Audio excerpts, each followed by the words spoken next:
नमस्कार, आप देख रहे हैं देवास लाइव और आज हमारे साथ में खास मेहमान जुड़े हैं।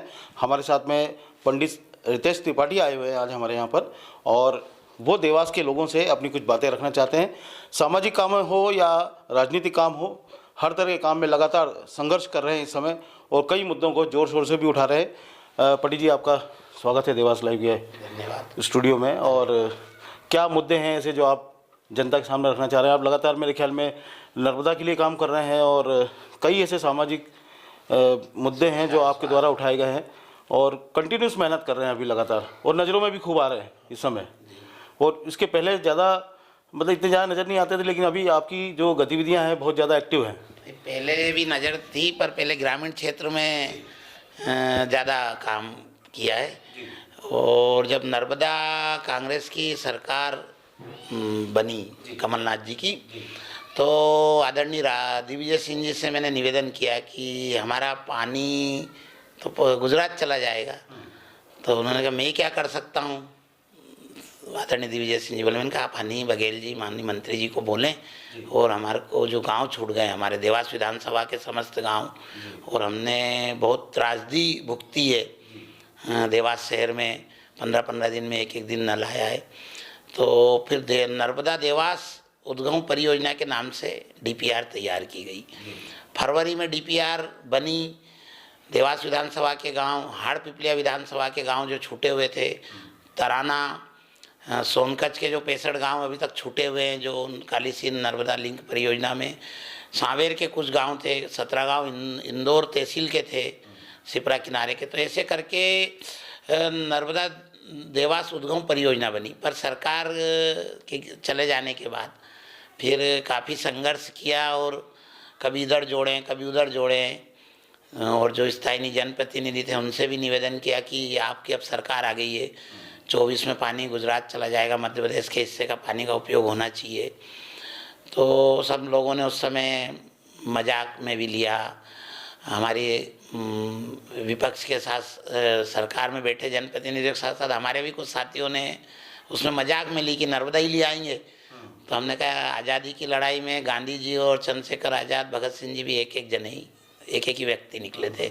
तो मैंने पद यात्रा निकाली, उसकी भी मजाक बनाई। फिर मैंने पंडित जी, इस पे अपन आगे बढ़ें इस बात पे, लेकिन मैं सच में अगर बताऊं, मैं भी जर्नलिस्ट हूं और इतने सालों से देवास में काम कर रहे हैं, लेकिन ये जो नर्मदा का जो आप प्रोजेक्ट बता रहे हैं ये जनता के बीच में ज़्यादा प्रसिद्ध नहीं है, जनता को इसके बारे में ज़्यादा पता है नहीं। तो आप कुछ थोड़ा सा इसका इतिहास और नियम बताएंगे कि देवास के लिए ये जो जिसके लिए आप संघर्ष कर रहे हैं क्यों जरूरी है ये पता इसलिए नहीं है कि 16 साल से जो भाजपा सरकार है माननीय शिवराज सिंह जी की, तो इस पर कोई काम ही नहीं हुआ। और जन कह रहा था जो देवास को बुनियादी काम नहीं मिल पाए चंद्रप्रभाष शेखर साहब के बाद से, उसका कारण यह है कि जनप्रतिनिधियों ने कोई कागज चलाया ही नहीं। तो जो रूटिंग का जो बजट है वो देवास जिले को मिल जाएगा, तो वो तो डिंडोरी को भी मिल गया, उमरिया को भी मिल गया जिले को। तो आप जब यहाँ से कोई प्रस्ताव बना के कोई दृढ़ इच्छा शक्ति का जनप्रतिनिधि या जिलाधीश महोदय या जो भी अधिकारी हों, तो नर्मदा की देवास में मालूम ही नहीं था। सत्ता में बैठे जनप्रतिनिधियों ने कह दिया कि वो तो पहले ही जुड़ गए हैं। हाँ, तो हमको हंसी भी आई और दुख भी हुआ कि बड़ी चिंता की बात है कि। तो इसका इतिहास है कि एक केंद्रीय जो न्यायाधिकरण है जल बोर्ड का, उसमें नियम है कि 2024 तक मध्य प्रदेश को इतना पानी लेना है, मतलब गुजरात को इतना पानी लेना, महाराष्ट्र को इतना पानी लेना। तो हमारे हिस्से का पानी का हम उपयोग करने में पिछड़ गए। वो तो बहुत पहले ही ले चुके, गुजरात तो एडवांस 2024 के बाद हम नहीं ले पाएंगे। फिर नया फैसला होगा, फिर पानी रह नहीं रहे। तो अभी भी अपने को अगर टेंडर, हम प्रशासकीय स्वीकृति की बात क्यों कर रहे हैं बार बार? हर उपचुनाव के पहले डिंडोरा पीट दिया जाता है कि अब बस प्रशासकीय स्वीकृति, अभी तकनीकी स्वीकृति हुई थी वो, और उसको प्रचारित कर दिया उपचुनाव में बागली के और हाड़ पिपलिया के भी उपचुनाव में प्रचारित कर दिया कि बस हमने मंजूर कर दिए। तो अब इसमें 444 गांव हैं और जनता को भी अब धीरे धीरे समझ में आ रहा है कि भाई ये पानी अपना हक है ये। क्योंकि आपको एक चीज़ और बता दूं, मैं शायद पता नहीं होगी, कि जो नदी के किनारे जो क्षेत्र रहता है उसका पहले पानी पे हक बनता है। तो हमारे, अब वो कारण जो भी रहो बताऊंगा नहीं मैं भी, तो पानी नागदा, राजगढ़, भोपाल सब जगह चला गया। और हम नर्मदा के किनारे जहाँ हमारे ज़िले से होके माँ नर्मदा बेरी, हमको पानी नहीं मिल पाया।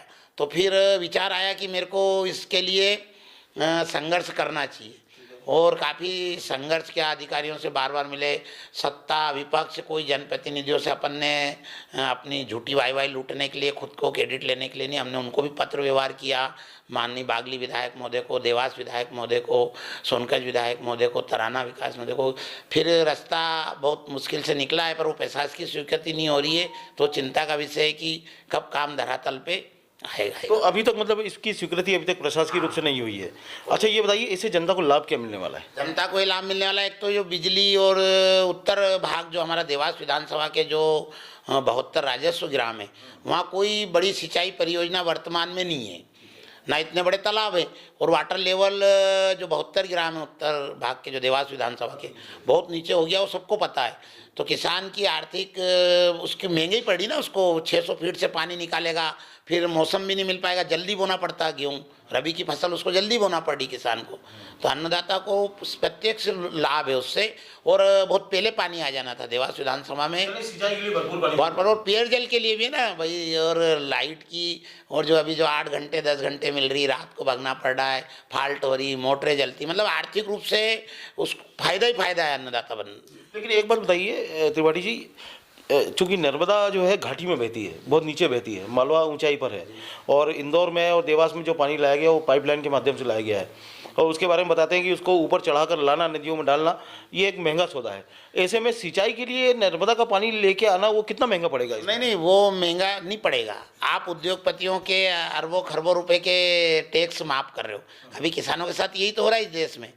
सरकार चाहे कोई भी हो भाई, आप एक लाइन का प्रस्ताव करके कैबिनेट में, और करोड़ों अरबों रुपए के उद्योगपतियों का और निजीकरण में भी उनको फायदा हो रहा। किसानों को इतना कर्जा माफ में भी इतना थोड़ी था, कमलनाथ जी ने जो किया था वो बहुत अच्छा था, वो करना था। उनको तो आप सब्सिडी दिए जा रहे हो, 1-2 साल बाद वो कारखाने बंद कर देते हैं, फिर नई जगह ले लेते हैं, जब तक उनको टैक्स में छूट मिलती है, तो वो महंगी नहीं है। ये तो 90 में ही प्रस्ताव रखा था डॉक्टर तेज सिंह जी सेंधव, पूर्व विधायक जो हैं भी हैं, उस समय विधायक थे, और नदी जोड़ो जो अटल जी जो लाए थे, उस पर शिवराज सरकार काम नहीं कर रही है। वो नदी में डालने का प्रोजेक्ट था पानी का। अभी ये पाइप, हाँ, वो अभी ने एक पहली परियोजना केन बेतुआ दी है, जो बनेगा बांध नहरों से नदी जोड़ने का, केन नदी का पानी बेतुआ नदी में डाल के। तो ये महंगा नहीं है, और ये तो बहुत सस्ता है, क्योंकि ओवरऑल किसान अन्नदाताओं का जो खर्चा जोड़ो आप, ट्यूबवेल और अन्य उसमें कुएँ और उसमें, तो ये, और पानी बहुत आसानी से मिलेगा काफ़ी। अब इसमें 444 गाँव जुड़े हैं नर्मदा हाड़पिटिया माई सिंचाई योजना में, क्योंकि बीच में माननीय देवास विधायक महोदय को माननीय शिवराज सिंह जी ने कहा था कि 10-20 गांव जोड़ दें, तो हमने कहा नहीं, पूरे गांव जुड़ना चाहिए, ये भेदभाव नहीं होगा। तो इसके लिए पारस डैम के ऊपर एक कूप बनाया जाएगा। हाँ, जो लोग बहुत सारे को अधिकारी वगैरह ने जानकारी नहीं दी है, उस कूप में जो रिजर्व बारिश का पानी, जो रिजर्व जल है, उस जल को उस कूप में इकट्ठा किया जाएगा जो नर्मदा में भेजा। क्योंकि अब अपने हिस्से का पानी कम बचा है, और अपने को 444 गांव पूरे जोड़ना है, जिसमें बागली, उदयनगर और देवास। तो अब क्या देवास के पूरे 72 गांव अब जोड़े जाएंगे? 72 गाँव, और सिटी के शहर के जो राजस्व ग्राम है, जो जैसे रसूलपुर है, जैतपुरा है, बिलावली है, नागदा है, पालनगर है, जो राजस्व ग्राम जो सिटी में आते हैं, जहाँ खेती होती है, इटावा है, ऐसे ये 29 गांव भी उसमें। अच्छा, अभी देवास के जो नगरीय क्षेत्र का क्या होगा? हम जो अभी पानी पी रहे हैं वो तो वैसे भी उधार का है। वो उधार का है, उसमें स्थायी अनुबंध नहीं है। मैंने नगर निगम से ले भी लिया है वो पत्र कि स्थायी अनुबंध नहीं है, तो स्थायी अनुबंध के लिए भी इन्हें प्रयास करना चाहिए।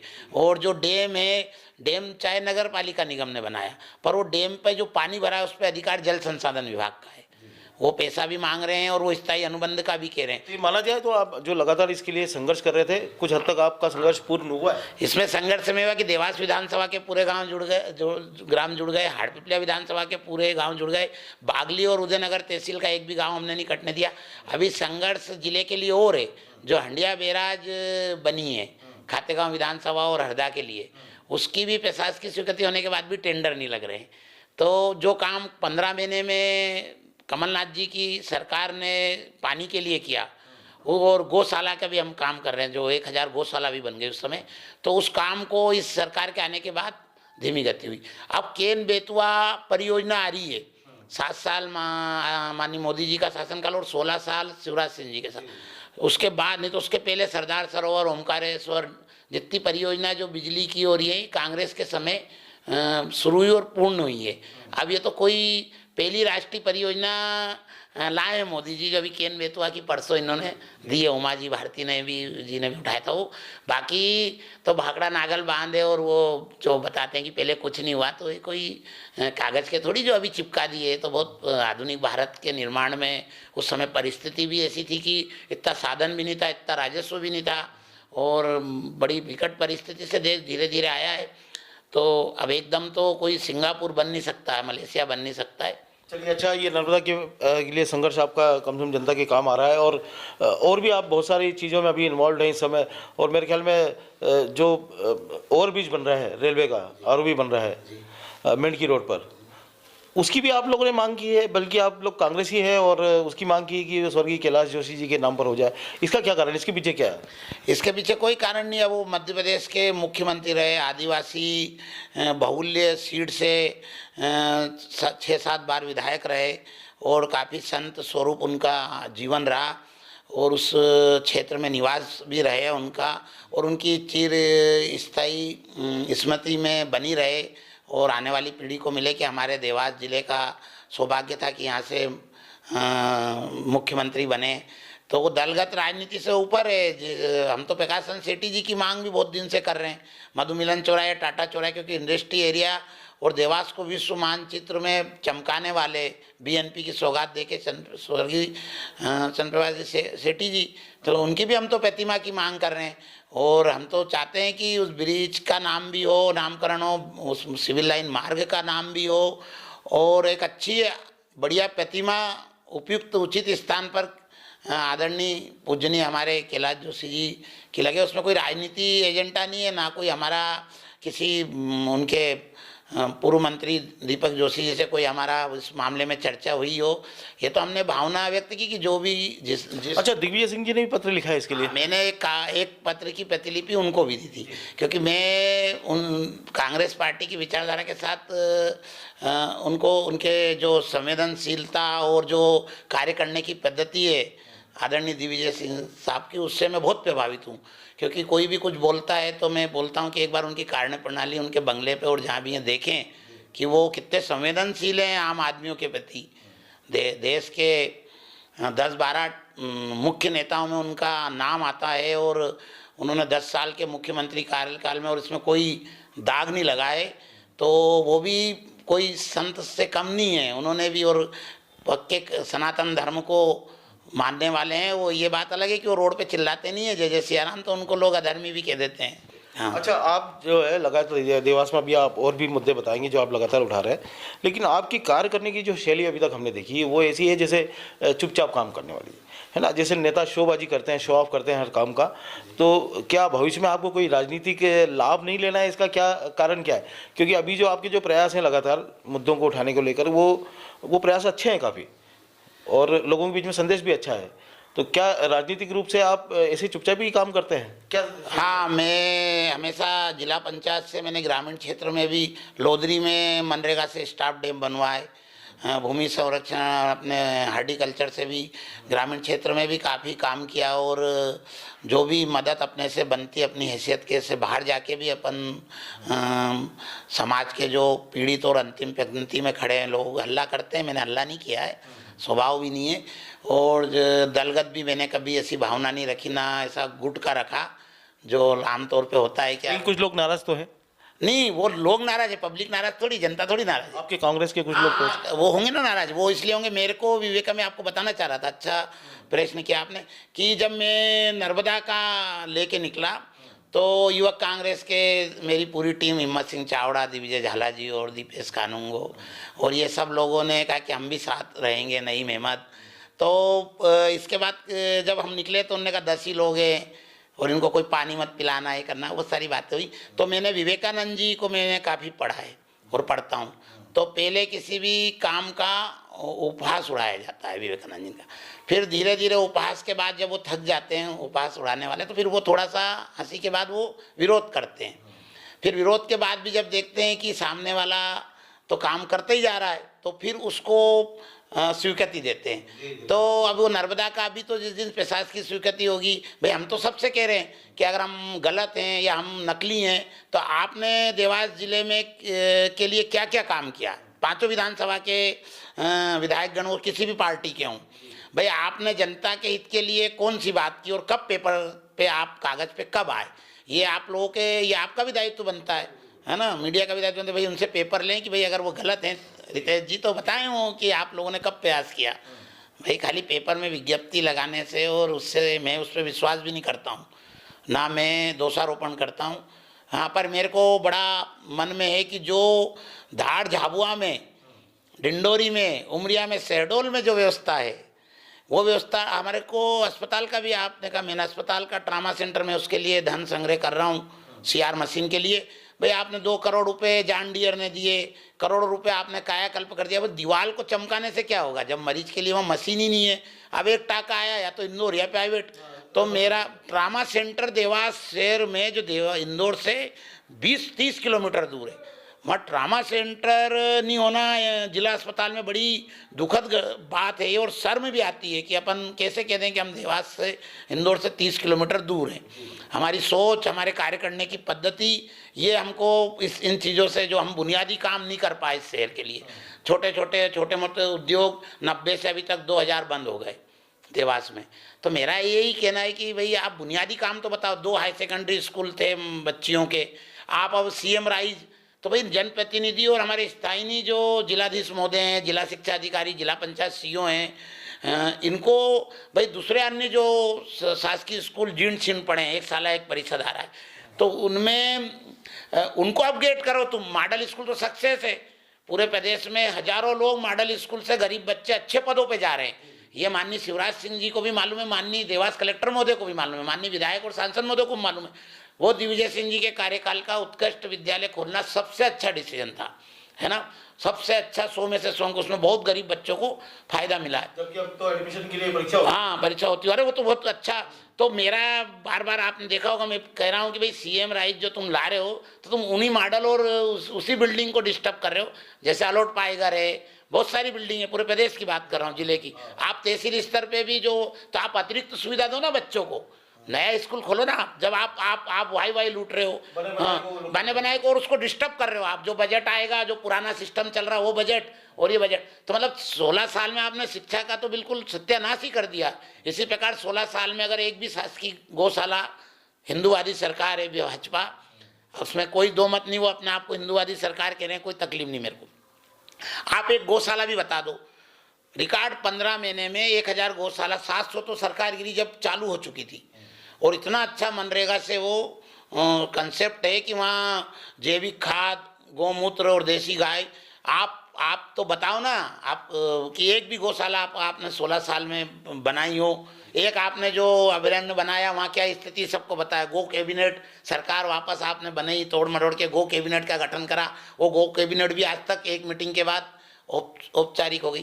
तो अपन मुद्दों की लड़ाई लड़े, अपने को चुनाव ये तो सब बात की बात है कि भाई आप मुद्दे की, पब्लिक की बात ही नहीं करोगे, और कहीं से जुगाड़ करके आप कहीं चुनाव लड़ भी लिए, कोई भी हो, तो भाई वो अब आप मुद्दे की तो बात करो, जनता की सुविधा के लिए। तो चुनाव लड़ने का आपका कुछ आगे प्लान है इस पे? मेरा कोई चुनाव ना, अभी जनपद और जिला पंचायत के भी चुनाव? कुछ भी नहीं। मैं जुड़ा रहा हूँ ग्रामीण क्षेत्र में।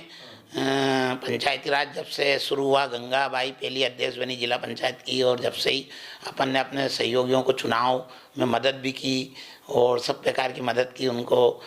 विपक्ष में रहते हुए देवास में सुमन सिंह हाड़ा जी को हमने जिला पंचायत अध्यक्ष भी बनाया है। तो हमने कोई कांग्रेस पार्टी को कमज़ोर करने का काम नहीं किया है। और अभी भी कांग्रेस से जुड़े हुए, तो कांग्रेस भले वो गुटबाजी कर रहे हो, कुछ कर रहे हो, तो वो नहीं, पर मैं तो मुद्देगत ही बात कर रहा हूँ अभी। अब मेरा गौशाला के साथ साथ अभी CR मशीन के लिए भी जल्दी हम देने वाले हैं MG हॉस्पिटल में, ताकि ट्रामा सेंटर चालू हो जाए। और नर्मदा की प्रशासकीय स्वीकृति के लिए फिर वो आचार संहिता का उनको बहाना मिल गया, ग्रामीण क्षेत्र में लग जाइए, हाँ 2 महीने के लिए। पर वो 4 कैबिनेट हो गई ना, चुनाव, खंडवा उपचुनाव के परिणाम आने के बाद 4 कैबिनेट हो गई। आपने, आपके भाजपा जिलाध्यक्ष महोदय ने, माननीय बागली विधायक जी ने भी कि पैसाज की स्वीकृति हो गई, तो हमने फिर मैंने स्वयं भी कहा कि भाई जब तक कैबिनेट में पैसाज की स्वीकृति। अच्छा, चुनाव में ग्रामीण क्षेत्रों में इनको विरोध का सामना भी करना पड़ा था। हाँ, इसी तो मुद्दे को तो लेकर फिर इन्होंने आश्वासन दे दिया था और एक पत्र बना के कह दिया था कि हम टेंडर लगा रहे हैं। तो फिर मैंने कहा कि भाई टेंडर कैसे लगाओगे जब तक कैबिनेट में पैसाज की स्वीकृति नहीं होगी किसी भी योजना की, तो कैसे लगेगा। तो ये ऐसे सांवेर उलझा रखी है भाई, आप पानी के लिए भी कहाँ काम कर रहे हो, और फिर आप देवास में आके कह गए कि सिंगापुर बनाऊंगा देवास को। हाँ, उसके पहले आप सुभाष जी के चुनाव प्रचार में आए थे, शर्मा जी के माननी के, तो उस समय भी आपने कहा कि पेकी प्लाट और नजूल का झंझट खत्म करूंगा। हाँ, और तोड़ फोड़ भी आप कंपाउंडिंग शुल्क ले रहे हो, ये कर रहे हो। अब आपने पहले क्या देखा, आप बने बनाए आप छोटे छोटे गरीब लोगों का, और ये कोई सिंगापुर बन नहीं सकता है। ये घुमटी और थैला गाड़ी और इस प्रकार की यहाँ की जीविका है, हाट बाजार की हमारी संस्कृति है एकदम। आप अभी आय का इतना साधन नहीं है प्रति व्यक्ति कि हम सिंगापुर और मलेशिया की स्टाइल में यहाँ लोगों को रहने के लिए प्रेरित करें। वो तो नहीं, इतना आई नहीं ना, हो ना, बहुत तरक्की करें लोग। मैं तो कह रहा हूँ हर आदमी नहीं चले ट्रेन और इससे प्लेन से चले, पर आमदनी भी तो होना चाहिए ना भाई। आनंद विभाग खोला, तो आनंद विभाग खोलने से थोड़ी खुशहाली आएगी। मेरे को जे.आर.डी. रतन टाटा का एक और आपको बताना चाहता हूँ कि उन्होंने कहा था कि मेरे को समृद्ध आर्थिक भारत नहीं चाहिए, नेहरू जी को कहा था, मुझे खुशहाल जनता वाला भारत चाहिए। जनता खुश होना चाहिए। आपने बहुत सारी अब आई का साधन ही नहीं, और आप अब छोटे छोटे मकान बना लिए, उनको तोड़ रहे हो, आप ये कर रहे हो। पहले क्या देखा आपने, आप आपकी वाई लूटने के लिए। तो बहुत सारी चीज़ें ऐसी, इनकी आवाज़ उठाने के लिए मैं जितना भी मेरे से बनता है कोई उतना मैं आगामी और कौन ऐसे मुद्दे आप ला रहे हैं जिसमें आप जनता के लिए संघर्ष करते नजर आएंगे? अभी ये नजुल वाला और जो पेकी प्लाट वाला है, और उज्जैन रोड का जो सोतेला व्यवहार हो रहा है, 4 लेन कितने 2 साल पहले युवक कांग्रेस के ये हिम्मत चावड़ा जी और इनने सामने अतुल सिंह और इनने उस समय भी वहाँ हस्ताक्षर अभियान और ये किया था। तो उस चीज़ को भी हम आगे बढ़ाएंगे कि वो दूसरा कन्या हाई सेकेंडरी स्कूल और खुलें।